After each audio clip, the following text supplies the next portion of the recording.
Hello guys, आप सभी का स्वागत करता हूँ ST smart thing YouTube channel पे। तो कैसे हैं आप लोग? आशा करते हैं सब कोई ठीक होंगे। तो जैसा कि एक वेक्टर का पार्ट 1 पहले आ चुका है और ये पार्ट 2 है जिसमें वेक्टर पूरा कंक्लूड हो जाएगा। तो जैसे कि हम लोग पिछले पार्ट में 5 पॉइंट पढ़े थे, इस पार्ट में हम लोग 6 पॉइंट पढ़ेंगे, ठीक है। तो 6 पॉइंट में समाप्त हो जाएगा और उसके बाद ये वन शॉट वीडियो टाइप का बहुत सारा वीडियो आएगा, इसलिए हमारे चैनल के साथ बने रह सकते हैं। और कोई भी प्रॉब्लम या आए या फिर आप कुछ हेल्प चाहते हो तो फिर आप कमेंट बॉक्स में कमेंट भी कर सकते हो, ठीक है। तो चलिए वीडियो को स्टार्ट करते हैं।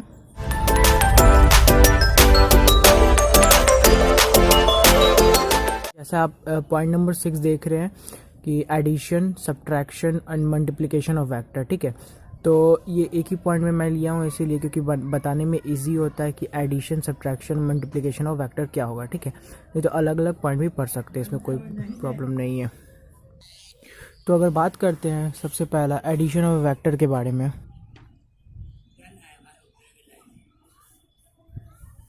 तो एडिशन ऑफ वेक्टर में बेसिकली हम लोग 2 पॉइंट पढ़ते हैं, एक ट्रायंगल लॉ और फिर दूसरा हम लोग पैरेललोग्राम लॉ। तो पहला ट्रायंगल लॉ देख लेते हैं, ठीक है, और फिर हम लोग सेकंड पैरेललोग्राम लॉ लेंगे। तो ट्रायंगल लॉ में आपको क्या ट्रायंगल लॉ कहता है क्या है, तो उसको समझने से पहले मैं एक छोटा सा डायग्राम बना लेता हूँ। बेसिकली एक ट्रायंगल बना लेते हैं, ठीक है। तो ट्रायंगल पॉइंट मान लेते हैं, ठीक है। ये ओ पॉइंट मान लेते हैं, ठीक है। ये ए पॉइंट मान लेते हैं और ये बी पॉइंट मान लेते हैं। तो जैसे ओ ए एक वेक्टर मान लेते हैं, ठीक है, जिसका नाम ए दे देते हैं, और ए बी वेक्टर मान लेते हैं और ये कुछ वेक्टर होगा। तो हम लोग को यही जानना है कैसे क्या होता है। तो ट्रायंगल लॉ बेसिकली कहता है, ठीक है। तो ट्रायंगल लॉ के अनुसार जैसे कि मान लीजिए ओ ए ज्वाइंट हो रहा है, तो ओ ए एक वेक्टर हो गया, ए वेक्टर, और ए बी हो गया बी वेक्टर। तो ट्रायंगल लॉ के हिसाब से ये हो जाएगा ए प्लस बी वेक्टर, ठीक है।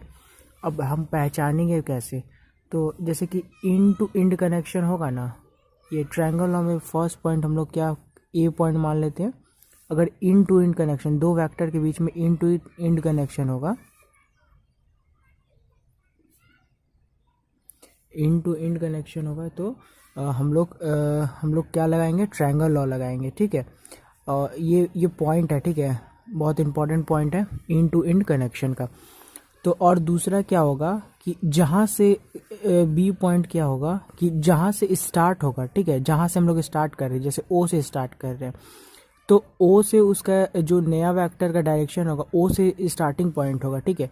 तो हम लोग ओ से स्टार्ट कर रहे हैं तो ये हो जाएगा स्टार्टिंग पॉइंट, ठीक है। बेसिकली हम लोग क्या कहेंगे इसको, हेड।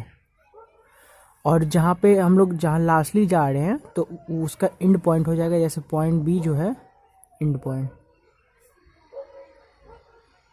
तो इसको क्या कहेंगे, टेल ऑफ ए वेक्टर। तो फर्स्ट वेक्टर का हेड से हेड कनेक्शन होगा और दूसरे का टेल से टेल कनेक्शन होगा, और कुछ नहीं है, कुछ बड़ी बात नहीं है ट्रायंगल लॉ में। तो एक छोटा सा बात है, ये पॉइंट याद रखने वाली बात है, इंड टू इंड कनेक्शन। अब हम लोग सेकंड देख लेते हैं क्या, एडिशन में पैरेललोग्राम लॉ।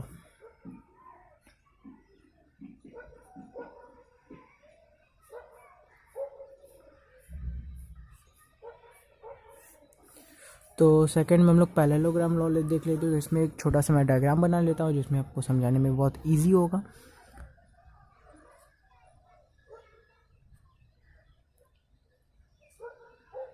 ये स्क्वायर नहीं है, बेसिकली पैरेललोग्राम है, तो टेंशन नहीं लीजिए।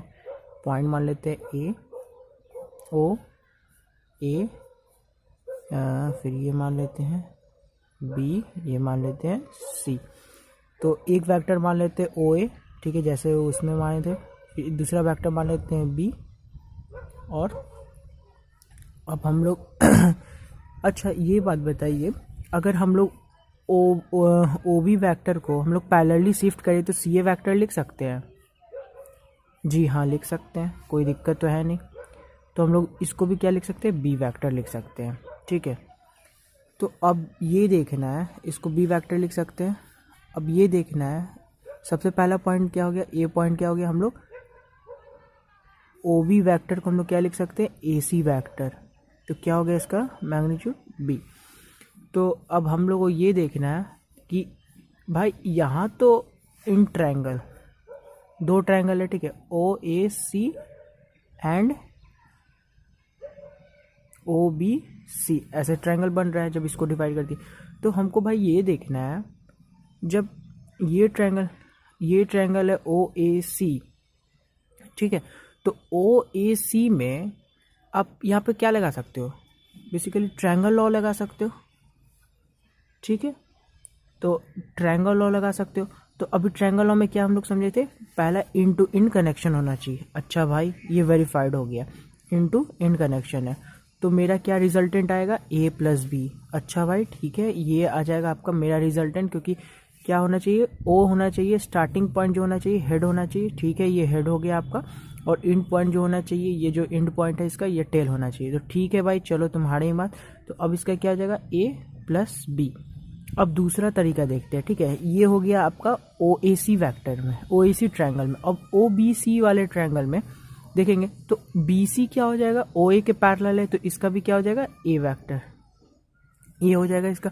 तो अब ये देखते हैं ओ बी सी, तो अब यहाँ पे सबसे पहला पॉइंट क्या मिलाएंगे, end to in connection, end to end connection. जी भाई हाँ है, तो सबसे पहला हो गया।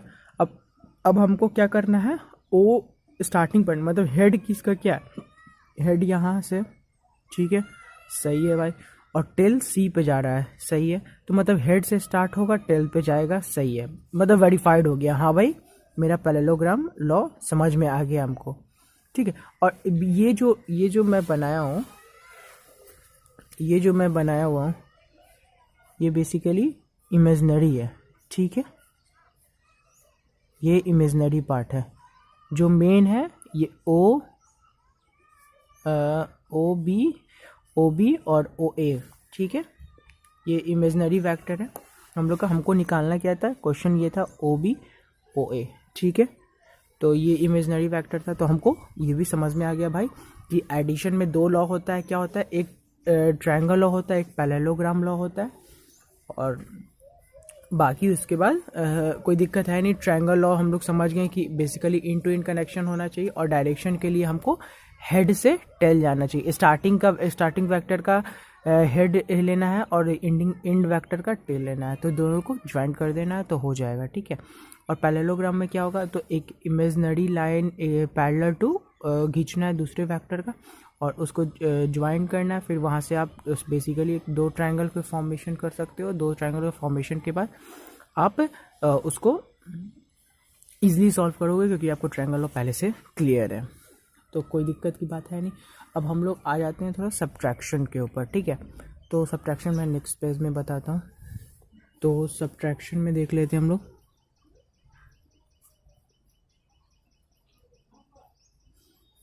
तो भाई हमको सब्ट्रैक्शन में कैसे, तो सब्ट्रैक्शन में भी एक छोटा सा डायग्राम बना लेते हैं। तो सब्ट्रैक्शन कहने का मतलब क्या है, दो वेक्टर होगा, दो वेक्टर के बीच में सब्ट्रैक्शन होगा, तो उसको हम लोग सब्ट्रैक्शन ऑफ अ वेक्टर बोलते हैं, ठीक है। तो मैं एक छोटा सा डायग्राम बना लेता हूँ जिसको आपको ईजी होगा समझाने में, ठीक है। तो जैसे ये मान लेते हैं, ये कोई ए वेक्टर होगा, ठीक है, ये कोई इधर मान लेते हैं,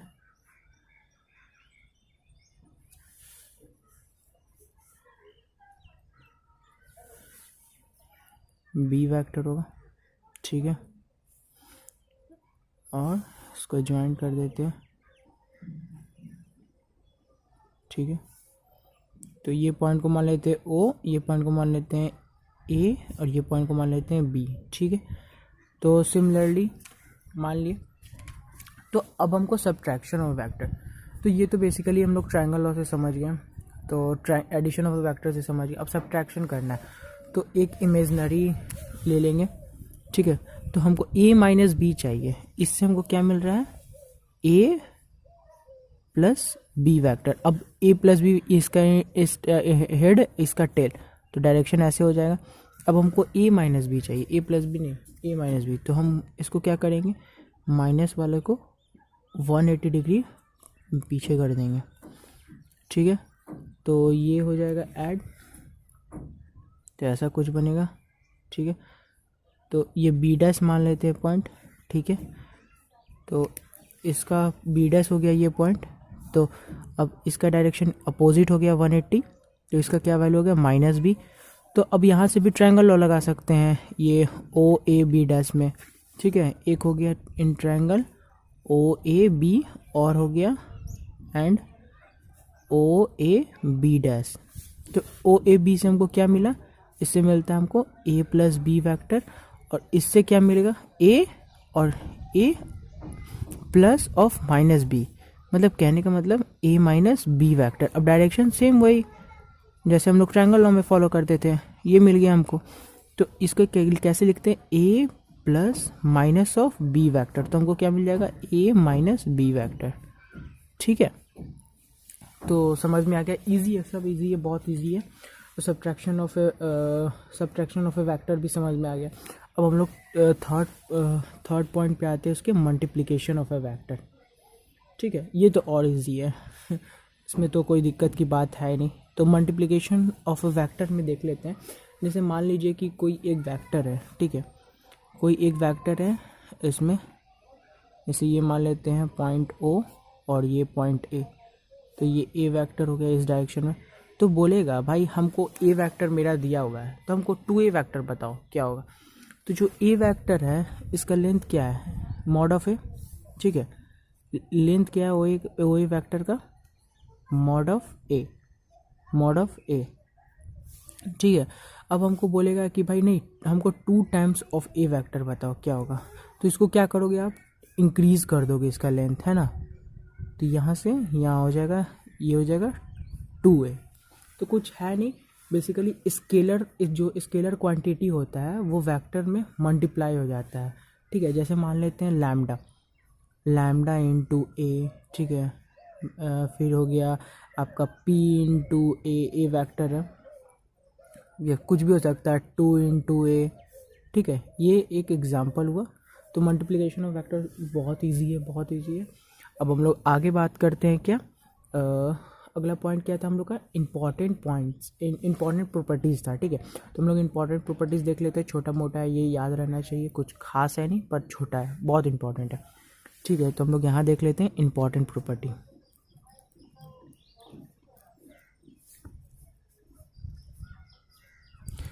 तो इंपॉर्टेंट प्रॉपर्टी में फर्स्ट पॉइंट हम लोग देख लेते हैं क्या, इंपॉर्टेंट प्रॉपर्टी में जैसे कि हम लोग अगर लिखे ऐसे मॉड ऑफ ए वैक्टर, तो ये तो हम लोग समझ में आ गया, ये अभी मल्टीप्लिकेशन में पड़े ऐसे, तो ऐसे लिखे तो ये क्या हम लोग दोनों को इक्वली बांट सकते हैं क्या मॉड में। तो जी हाँ, जैसे कि मॉड ऑफ ये into mod of A vector, क्यों कर सकते हैं, जब ये वेयर लैम्डा इज स्केलर, ठीक है। तो सिंपल सी बात है भाई, अगर जैसे एग्जांपल देख लेते हैं, ये लिखने का मतलब 2 ऑफ ए वैक्टर मान लेते हैं, ठीक है। इसका मॉड लिखना है, या ए वैक्टर इक्वल टू हम लोग मान लेते हैं 2i कैप प्लस जे कैप, ठीक है। तो इसका मॉड, ए वैक्टर का मॉड निकाल लेते हैं, क्या होगा, ये होगा √2 का स्क्वायर प्लस 1 का स्क्वायर, तो क्या हो गया 4 + 1 √5, ठीक है। तो अब क्या आ गया 2 इंटू 2i कैप प्लस जे कैप, ठीक है। इसको क्या लिख सकते हैं हम लोग 4i cap plus 2j cap, ठीक है। अब ये इसका मॉड निकालना है, तो इसका क्या हो जाएगा 4 का स्क्वायर प्लस 2 का स्क्वायर, तो क्या हो जाएगा 16 + 4 मतलब 20 हो गया। तो 4 इंटू 5 कर सकते हैं, तो 2√5 हो गया, ठीक है। तो ये हो गया, ये क्या है मॉड ऑफ 2a। तो अब ये हमको क्या समझना था, बोल रहा था lambda mod of A equal to lambda A. तो हम लोग यहाँ पे लैम्डा का क्या वैल्यू था 2, तो 2 इंटू मॉड ऑफ ए क्या था, रूट फाइव, ठीक है भाई, इक्वल टू इसका क्या वैल्यू आया था, ठीक है भाई, चलो वेरीफाइड हो गया। तो ये समझ में आ गया फर्स्ट पॉइंट क्या है, चलो बहुत इजी समझ में आ गया। अब दूसरा पॉइंट ये इसी में देख लेते हैं। अगर मान लो ए वेक्टर जो होगा, मॉड ऑफ ए वेक्टर जो होगा, या फिर ए वेक्टर होगा इक्वल टू 0 होगा, तो लैम्डा इंटू 0 इक्वल टू 0 हो जाएगा। और क्या, ये कितना बच्चा वाला पॉइंट था, क्या बता रहे हैं, कोई दिक्कत नहीं है, बहुत छोटा कन्फ्यूज़न हो जाता है, तो कन्फ्यूज़न क्लियर रहना चाहिए, ठीक है। अब हम लोग आगे बात करते हैं, m इंटू माइनस ए, ठीक है, तो इक्वल टू हम लोग क्या लिख सकते हैं, माइनस ऑफ एम ए, ये भी सही है, या फिर लिख सकते हैं माइनस ब्रैकेट के अंदर एम ए, ठीक है। ये बहुत छोटा पॉइंट है, तो हम लोग जल्दी से देख लेते हैं। फोर्थ पॉइंट क्या है, अगर मान लो एम भी माइनस है, ठीक है, और क्या है, ए भी माइनस है, तो इक्वल टू क्या हो जाएगा, माइनस माइनस प्लस हो जाएगा, तो एम ए लिखा जाएगा, ठीक है। और हम लोग ये फिफ्थ पॉइंट देख लेते हैं, एम इंटू एन ए लिखा हुआ है, तो इसको हम लोग ऐसे भी लिख सकते हैं, एन इंटू एम ए, ठीक है, कोई दिक्कत की बात नहीं, या फिर इसको हम लोग ब्रैकेट के बाहर भी लिख सकते हैं एक साथ, ठीक है। हम लोग 6 पॉइंट देख लेते हैं। 6 पॉइंट में क्या है, जैसे मान लीजिए एम प्लस एन इंटू ए वैक्टर है, ठीक है, तो ये बेसिकली हम समझाने का ट्राई ये कर रहे हैं कि स्केलर क्वांटिटी अगर वेक्टर में इंटू होता है तो सब में इंटू नॉर्मली से हो जाता है, कोई दिक्कत की बात नहीं है, तो एम इंटू ए प्लस एन इंटू ए, ठीक है। वैसे ही सिंपल लास्ट पॉइंट देख लेते हैं 7, तो क्या होगा, एम अगर ए प्लस 2 वैक्टर है, ए प्लस बी वैक्टर, तो क्या अलग अलग M A plus M B add हो जाएगा। तो इम्पॉर्टेंट पॉइंट हमको समझ में आ गया कि क्या इंपॉर्टेंट पॉइंट है, कुछ खास है नहीं, हम लोग को पहले से पता था, बस एक रिकॉल करना था, ठीक है। तो अब हम लोग आ जाते हैं पॉइंट